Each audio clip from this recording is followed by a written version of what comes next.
Hello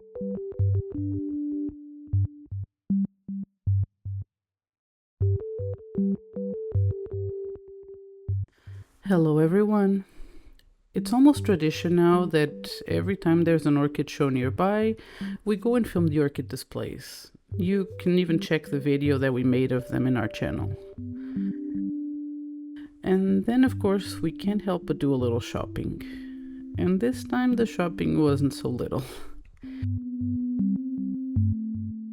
We have here 6 orchids from different vendors that came to the show. So I'm going to show you what we got and then pot them up in our own setup. If you enjoy our videos, don't forget to subscribe to the channel and like the videos. And we also have a super thanks option on the channel in case you want to leave us a tip.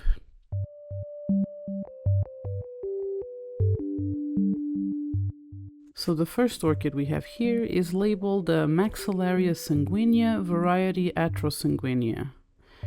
We almost pre-ordered this one. It's from a nursery we really like, and we saw this on their list for the show.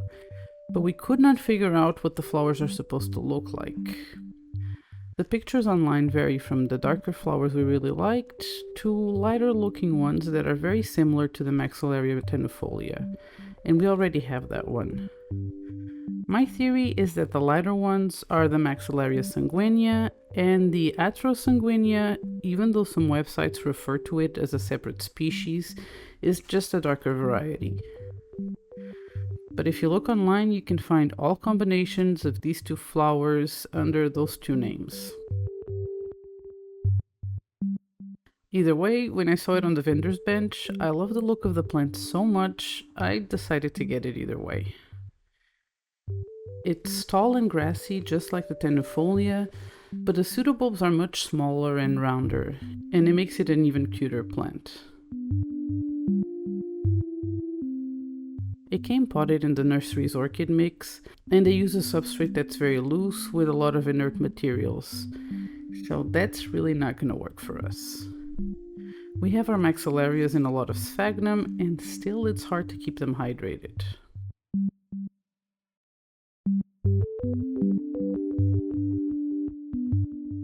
Well, at least the loose mix is easy to get off the roots.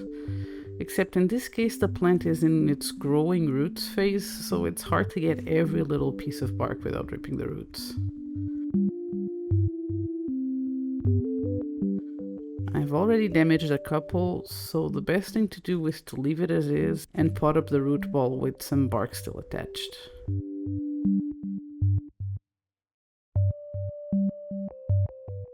That's another difficulty we have with Maxillarias like this, and sometimes even with some Oncidiums. The bulbs grow on top of each other, and you either bury some of the bulbs or leave the newer ones bare rooted, which is really not ideal. The older bulbs came from the nursery buried, so I'm hoping they don't rot.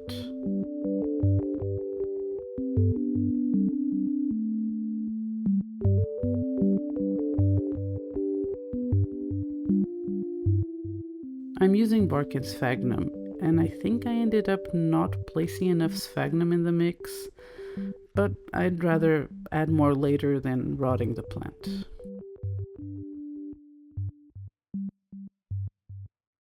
Next, from the same nursery, we grabbed, totally by impulse, this cute Dendrochilum.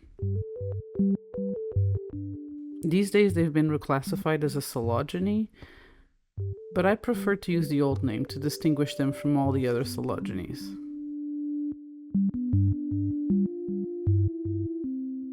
We have another Dendrochilum that we got from this same nursery back in April, and I probably should have waited to confirm that that one does well before getting another one.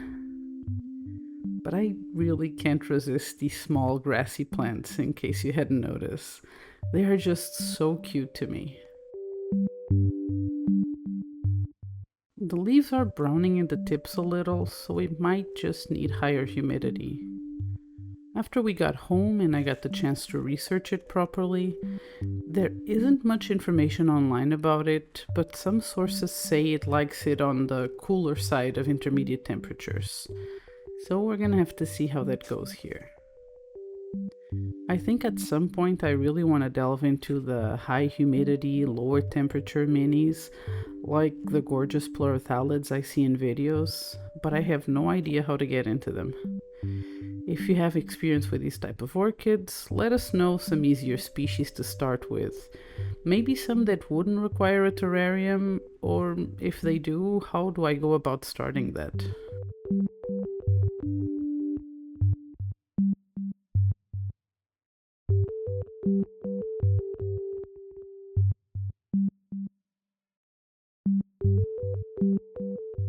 I did my best to remove all the sphagnum from the root ball and that live moss from the base of the plant, but again, I don't want to damage the plant too much.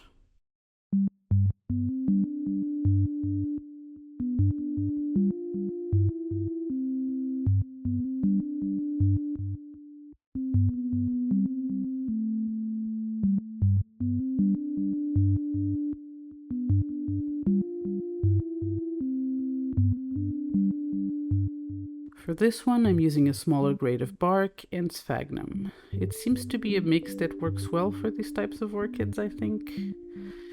I'm still unsure about dendrochilums, so I'm gonna see how this one goes.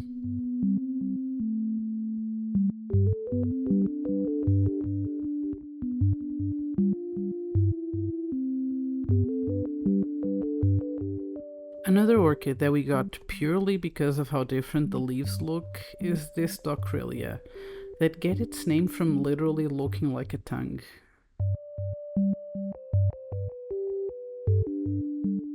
This is another one that is sometimes called a dendrobium, sometimes called Dockrillia, but I like to call it Dockrillia because it looks and grows so differently from other dendrobiums.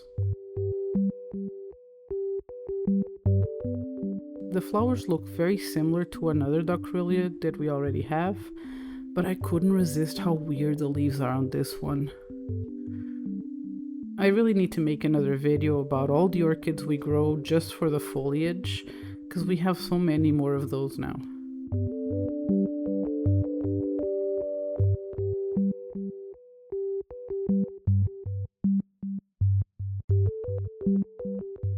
This is another one of those that supposedly doesn't like to be potted, but I'm still gonna be stubborn and try.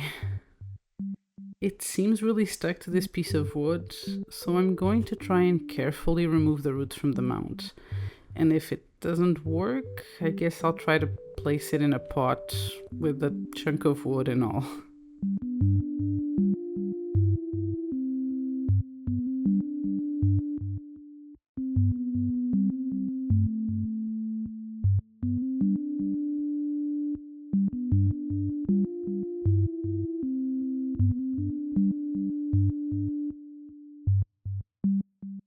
I ended up being able to pull it out, because the roots were well soaked, they peeled off the wood well, and only one of the roots was broken.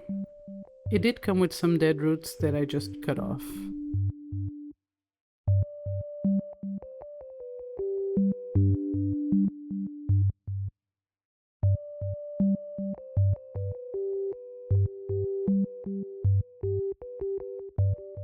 I tried potting it in mostly medium bark with some sphagnum, because this one likes moisture but supposedly needs to be well draining.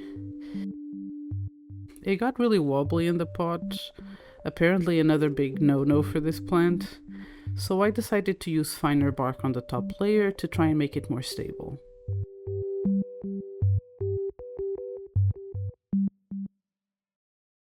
I'm also very unsure with this orchid. I hope it does well, but I might have to experiment with it a little before I figure it out.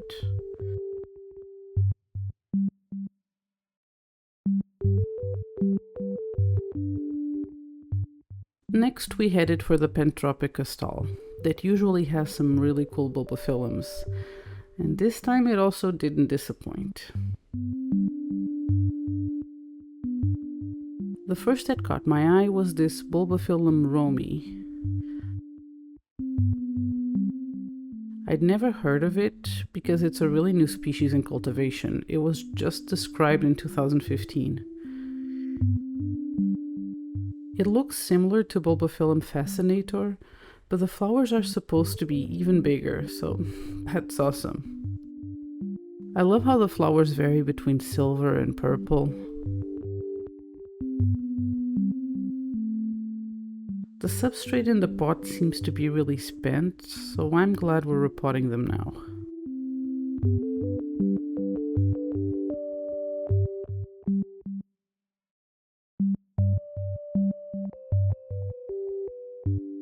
I didn't expect there to be so much rock wool. At least I think this is rock wool, so I'm gonna need to soak this to better remove it. And then it's just a game of patience.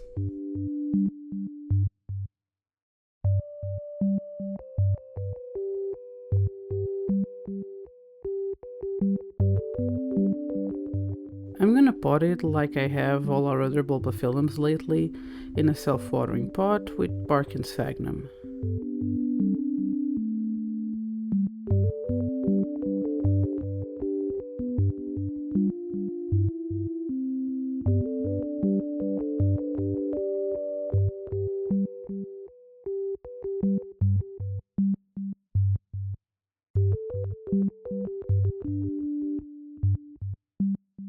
I have been putting a top layer of very fine bark on the Bulbophyllums.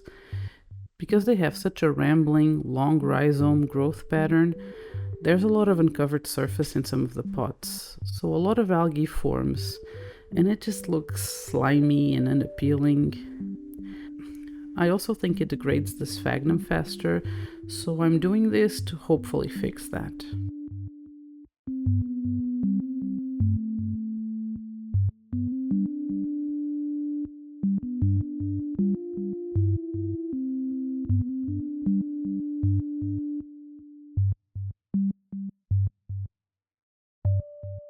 The next Bulbophyllum we got was actually spotted by Jay, and he picked it up for me. Neither of us had ever heard of this species. There's just so many Bulbophyllums out there. This one seems to have really big flowers with a very interesting shape. This is one of the reasons I love Bulbophyllums. The flowers just look so alien. We picked this plant because it looked really good, but from others in the stand we could tell that this species' leaves can get a little bigger than this. Still a pretty compact plant compared to the flower size, just as we like them. Some of the leaves look a little munched, and the little snail that was scooting along my desk after filming this shows why we need to repot these ASAP.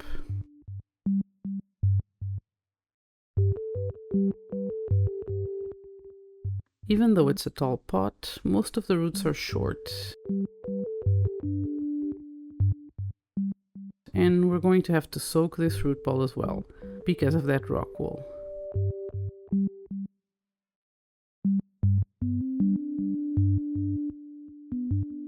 I'm having to be extra careful, because only now I notice this plant has 2 new growths. No, actually 3 new growths.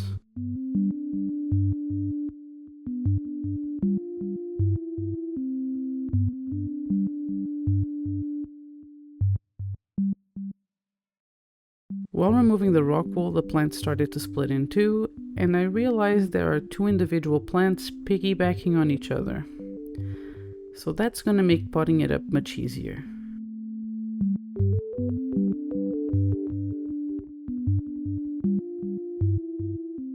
As usual, I like to run some sphagnum from the wick to the top of the pot, to better help distribute the water from the reservoir.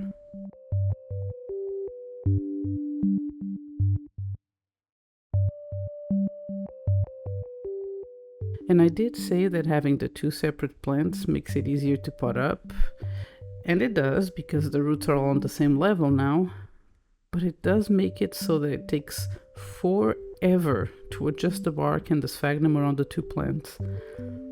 Especially being careful to not knock any of the 3 very tender growths around the plants.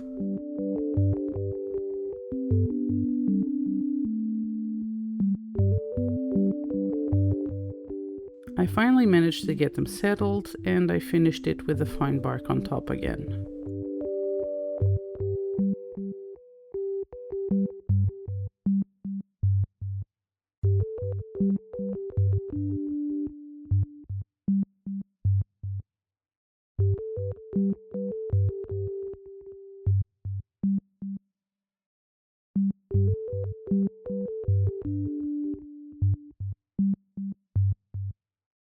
And here's another impulse buy, this Trichoglottis atropurpurea.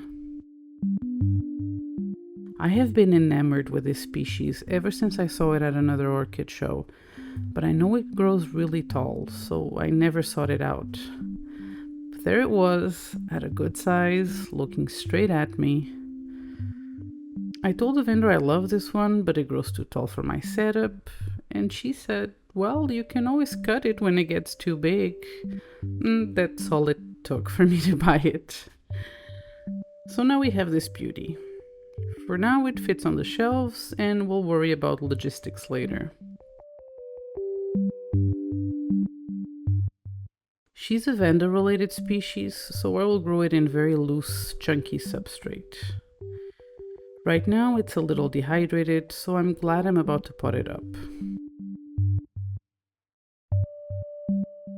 The nursery kept it just stabilized with styrofoam, but she's probably going to need some sort of vertical support as well, especially as it grows tall. The people I see growing these around here seem to mount it on a plank of wood, but I always prefer pots. And all my Vanda-related plants are growing with substrate, even if it's the chunkiest of bark, so I think this one will not be any different. Also, am I the only one who hates touching styrofoam? The hardest part, and why I had to soak this whole plant, is what I call the Tolumnia effect, because nurseries do the same to Tolumnias. They shove the plant deep in the pot to stabilize them, and then the roots grow up the pot, above the stem. And if you want to pot the orchid in substrate, then you have to coax them down. The roots got pretty pliable after soaking on this one, so that wasn't too hard.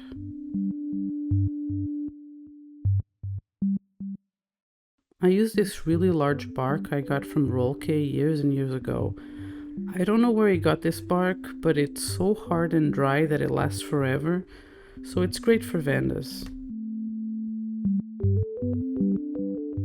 I stabilized it with a bamboo stick and tried to move the newer roots down into the pot, but some just aren't long enough yet.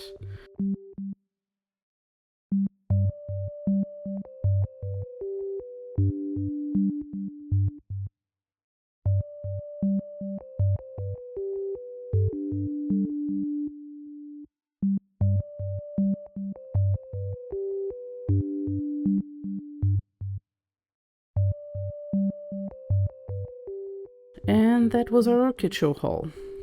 More and more I've been enjoying buying orchids from shows more than ordering online.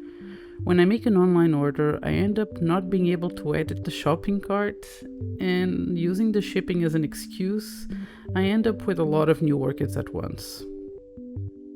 Orchids at shows can be a bit more expensive per plant, but there's nothing like seeing the plants live. I hope you enjoyed the video. Let us know if you prefer online ordering or buying them in person, especially at shows if you have them in your area. We'll see you next week with another video. Goodbye.